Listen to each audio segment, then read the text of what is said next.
इस वीडियो में हम बात करेंगे कॉलबैक फंक्शन की। कॉलबैक फंक्शन क्या है, जावास्क्रिप्ट में सिंक्रोनस और असिंक्रोनस एग्जीक्यूशन कैसे होती है, क्या होती है, कहाँ पे हमें कॉलबैक फंक्शन की ज़रूरत होती है और हम इसे कैसे यूज़ करते हैं। तो चलिए शुरू करते हैं। सो कॉलबैक फंक्शंस क्या हैं? हमें पता है कि फंक्शंस जो हैं वो ऑब्जेक्ट्स हैं, राइट? फंक्शंस जो हैं वो अंडरलाइंग एज एन ऑब्जेक्ट काम करता है जावास्क्रिप्ट में। तो क्या हम फंक्शंस ऑब्जेक्ट्स को या फंक्शंस को एज अ पैरामीटर पास कर सकते हैं?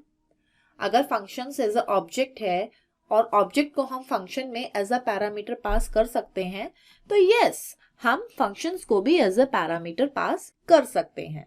तो यानी कि किसी दूसरे फंक्शन में एक फंक्शन को एज अ पैरामीटर पास करते हैं और उस फंक्शन में हम उसको कॉल करते हैं, तो वो होता है कॉलबैक फंक्शन। कैसे? ये एक फंक्शन है जहां पर ये जो कॉलबैक है, कॉलबैक मैंने एज ए पैरामीटर पास किया है। यहाँ पर ये जो कॉलबैक है, यहाँ पे मैंने एज अ पैरामीटर जो है, एज एन आर्ग्यूमेंट और पैरामीटर पास किया है इन अ फंक्शन प्रिंट, ठीक है। और इस फंक्शन के अंदर मैंने इस कॉलबैक फंक्शन को कॉल किया है। यहाँ पर मैं इसको कॉल कर रही हूँ। तो ये जो फंक्शन है जो कि एज अ पैरामीटर जिसको पास किया है, इसको कहते हैं हम callback function. That function that is passed to another function as a parameter is called a callback function. और वो फंक्शन, फॉर एग्जाम्पल ये जो प्रिंट है, प्रिंट, इस फंक्शन को कहते हैं हाई ऑर्डर फंक्शन। यानी कि वो फंक्शन जिसके पैरामीटर में हमने किसी फंक्शन को एज अ पैरामीटर पास किया है, उसको कहते हैं हाई ऑर्डर फंक्शन। जैसे यहाँ पर प्रिंट जो है वो हाई ऑर्डर फंक्शन है। और यूजुअली इस फंक्शन में, हाई ऑर्डर फंक्शन में, वो सारा लॉजिक होता है जब जिससे हमें पता चलता है कि कॉलबैक फंक्शन को कब हमें कॉल करना है। आप देखेंगे कि जो आर्ग्यूमेंट है, यहाँ पर मैंने पैरेंथेसिस नहीं दिया है, यहाँ पे मैंने सिर्फ रेफरेंस, एज अ रेफरेंस पास किया है पैरामीटर में। जो कॉलबैक को मैंने पास किया है यहाँ पर, ये एज अ रेफरेंस पास किया है। इसका मतलब ये है कि वो रजिस्टर करेगा, पर अभी इसको कॉल नहीं करना है। मैं इस फंक्शन के अंदर वो सारा लॉजिक लिखूंगी जब मुझे उस कॉलबैक को कॉल करना है। तो this is a callback function. अब कॉलबैक फंक्शन की हमें जरूरत कहाँ होती है?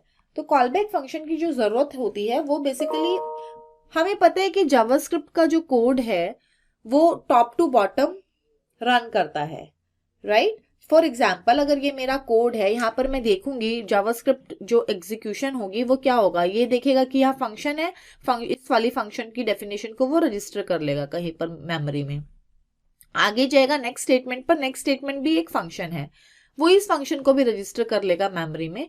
आगे नेक्स्ट स्टेटमेंट पर जाएगा, यहां पर इसने फंक्शन को कॉल किया है with these 3 arguments 5, 6 and sum. तो वो इस फंक्शन पर जाएगा, कैलकुलेट में नंबर 1 को 5 वैल्यू देगा, नंबर 2 को 6 वैल्यू देगा, और यहां पर जो फंक्शन है सम, यहां इस फंक्शन में जाएगा और इसने एक और फंक्शन को कॉल किया सम को। तो ये यहां से ये सम के पास जाएगा, नंबर 1 और नंबर 2 यानी कि 5 और 6 वैल्यू लेगा और इनको ऐड करेगा 5 एंड 6, और उसके बाद जो रिटर्न है वो यहाँ पर रिजल्ट करेगा, यानी कि 11, और 11 जो है वो यहाँ पर रिटर्न होगा रिजल्ट में, और रिजल्ट को जो है वो कंसोल कर देगा और हमें आउटपुट मिलेगा 11। ये होता है सिंक्रोनस एग्जीक्यूशन, जो कि टॉप टू बॉटम लगातार हो रहा है, जिसमें कोई वेट नहीं है, राइट? पर हमेशा ऐसा नहीं होता। आप देखेंगे, फॉर एग्जाम्पल, मैंने कोई रिक्वेस्ट की है कोई किसी डेटा के लिए एपीआई या सर्वर से। फॉर एग्जाम्पल वेदर हम चेक करते हैं गूगल का, बहुत सारे एग्जाम्पल है। रियल वर्ल्ड में सिंक्रोनस एग्जीक्यूशन होना is not an easy task, हमेशा असिंक्रोनस एग्जीक्यूशन होता है। फॉर एग्जाम्पल, मुझे वेदर देखना है दिल्ली का वेदर कैसा है, तो मैं क्या करती हूँ, गूगल में जाती हूँ, दिल्ली डालती हूँ और वेदर चेक करती हूँ। बिहाइंड द सीन क्या होता है, वो गूगल की एपीआई को कॉल करता है, वेदर एपीआई को, वहां से वो लॉन्गिट्यूड लैटिट्यूड लेता है या फिर जगह का नाम लेता है और वहां का वेदर चेक करता है एपीआई के थ्रू, और जो डेटा है वो आपको रिफ्लेक्ट बैक करता है, राइट? फॉर एग्जाम्पल Amazon है, आप amazon.com खोलते हैं, amazon.in खोलते हैं और वो पूरा पेज जो है प्रोडक्ट से भर के आ जाता है। बेसिकली डेटा कहीं से तो फेच कर रहा है। अब लेकिन हमें ये नहीं पता कि डेटा जो है वो कब आएगा। कभी कभी हमें टाइम लगता है, कभी कभी with in fraction of seconds हमें डाटा मिल जाता है, कभी कभी नहीं भी मिलता, एरर आ जाता है, नेटवर्क एरर या फिर कुछ और।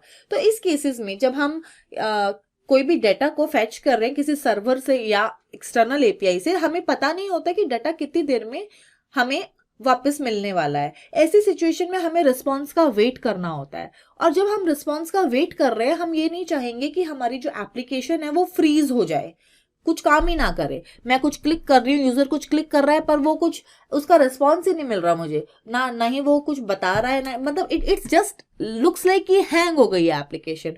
तो वो जो हैंग वाला एक्सपीरियंस है वो किसी को भी पसंद नहीं आता, कि जब पता ही नहीं चलता कि हो क्या रहा है, जबकि उस टाइम पर वो डेटा का इंतजार कर रहा होता है, डेटा को फेच कर रहा होता है सर्वर से, पर यूजर को नहीं पता चलता कि वो क्या प्रोसेसिंग नहीं दिख रही होती, नहीं पता चलता, तो वो जो एक्सपीरियंस है वो बहुत ही बेकार हो जाता है। तो हम चाहेंगे कि ऐसे केस में जब हमारी एप्लीकेशन डेटा जो है सर्वर से फेच कर रही है, उस टाइम हमारी एप्लीकेशन फ्रीज ना हो, बल्कि उसको वो एज सच वो चलती रहे, काम करती रहे, और जैसे ही हमें डेटा मिले सर्वर से वो एप्लीकेशन पर रिफ्लेक्ट हो जाए, वो डेटा जो नया हमें मिला है वो एप्लीकेशन पर आ जाए। तो इस केस में यूजर एक्सपीरियंस बेटर हो जाता है और हमारा रिस्पॉन्स भी रिफ्लेक्ट हो जाता है। तो ऐसे केसेस में कॉल बैक जो है वो बहुत ही यूजफुल होते हैं। फॉर एग्जाम्पल, अगर मैं पहले आपको यही वाला कोड जो है आपको एडिटर पे चलाकर दिखाऊं, तो आप देखेंगे कि ये बिल्कुल परफेक्टली एडिटर पर काम कर रहा है। तो अगर मैं यही वाला कोड पेस्ट करती हूँ, तो आप देखेंगे कि यहाँ पर वो मुझे कॉल बैक फंक्शन के साथ भी रिजल्ट प्रोवाइड कर रहा है। अगर मैं यहाँ 5 की जगह 50 कर दूं तो इट इज गिविंग मी 56, और जो भी रिजल्ट है ये परफेक्टली प्रोवाइड कर रहा है। 50 + 16 is 66 using a call back function.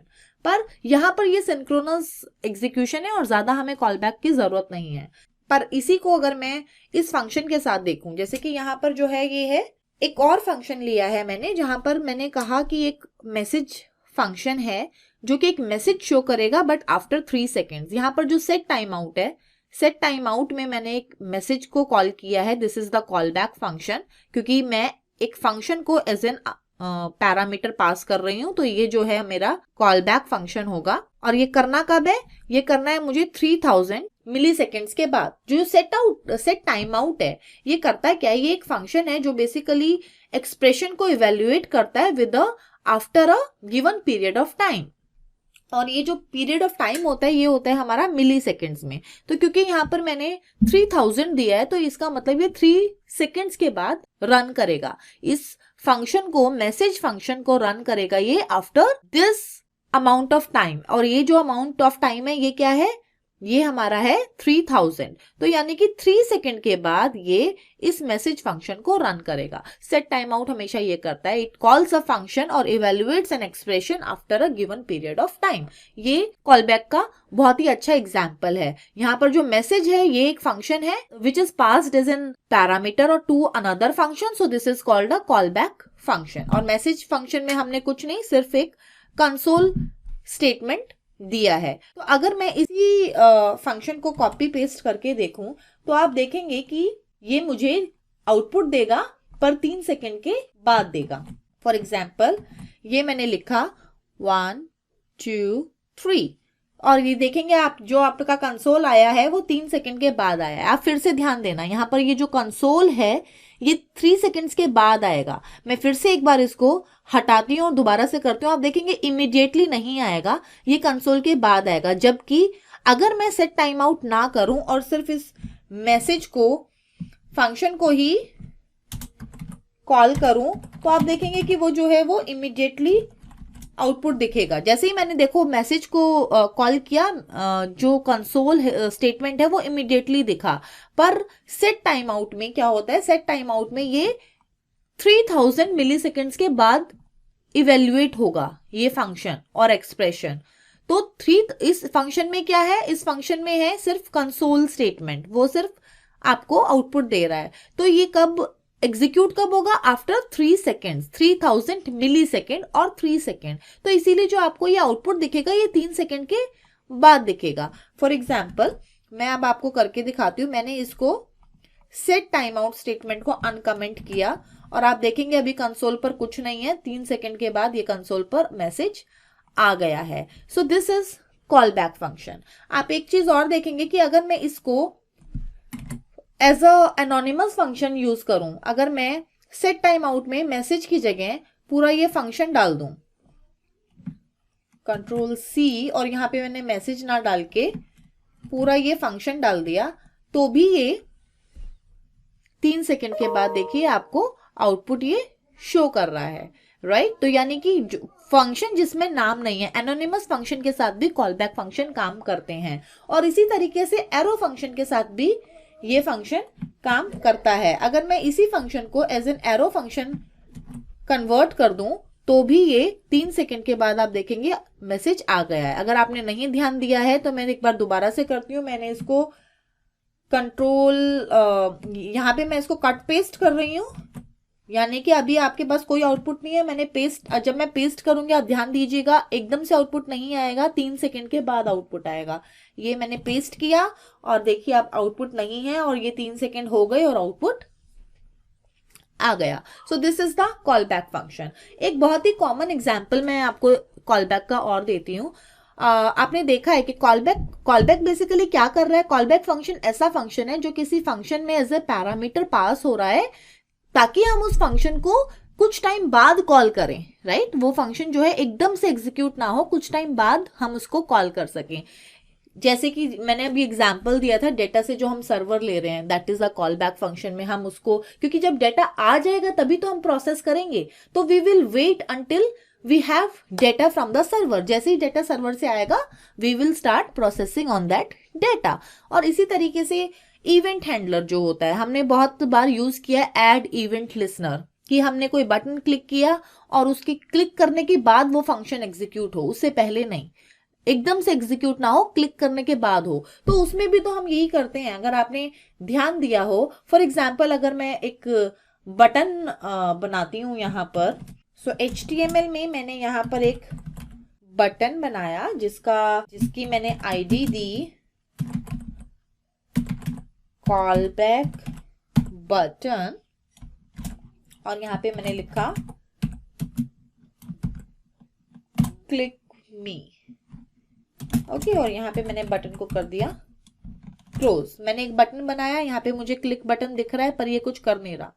जब मैं क्लिक कर रही हूँ कुछ कर नहीं रहा, ये मैसेज जो है वो मेरी इस स्क्रिप्ट से आ रहा है, तो मैं इसको हटा देती हूँ और आप देखेंगे कि बटन बना पर बटन के क्लिक पर कुछ हो नहीं रहा है, ठीक है। तो अब स्क्रिप्ट में अगर मैं इस बटन को एक्सेस करूं और ऐड इवेंट लिसनर देखूं, अगर आप देखें ऐड इवेंट लिसनर, यहाँ पर मैंने बटन को एक्सेस किया कि कॉल बैक बटन को एक्सेस करो, और इस बटन को इस इवेंट, कौन सी इवेंट, क्लिक इवेंट के बाद इस फंक्शन को एग्जीक्यूट करो। तो यहाँ पर ये जो फंक्शन है ये भी कॉल बैक फंक्शन है।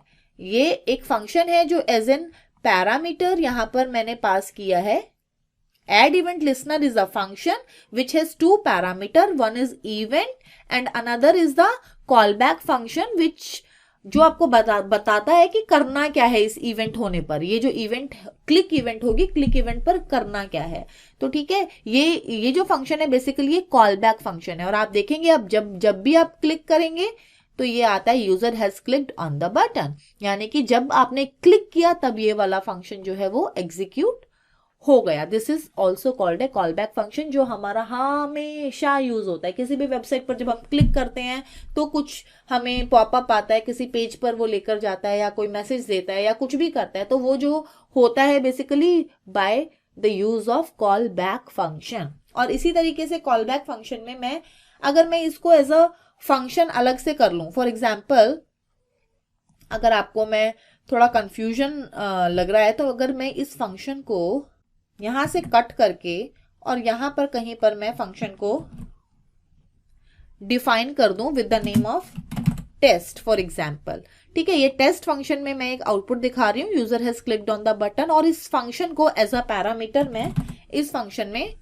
रेफरेंस कर रही हूँ। इसका रेफरेंस जो है यहाँ पे देखिए मैंने ब्रैकेट्स नहीं लगाए हैं, मैंने फंक्शन को कॉल नहीं किया है, मैंने यहाँ पर टेस्ट एंड पैरेंथेसिस नहीं लगाए हैं, यानी कि मैं फंक्शन को कॉल नहीं कर रही, मैं सिर्फ फंक्शन की जो रेफरेंस है उसको पास कर रही हूँ, राइट। तो अब अगर मैंने फंक्शन को रेफर कर दिया, क्योंकि ये टेस्ट जो है वो एक फंक्शन है जो कि एज अ पैरामीटर एक different function add event listener में पास कर रही हूँ, तो ये कॉल बैक फंक्शन है।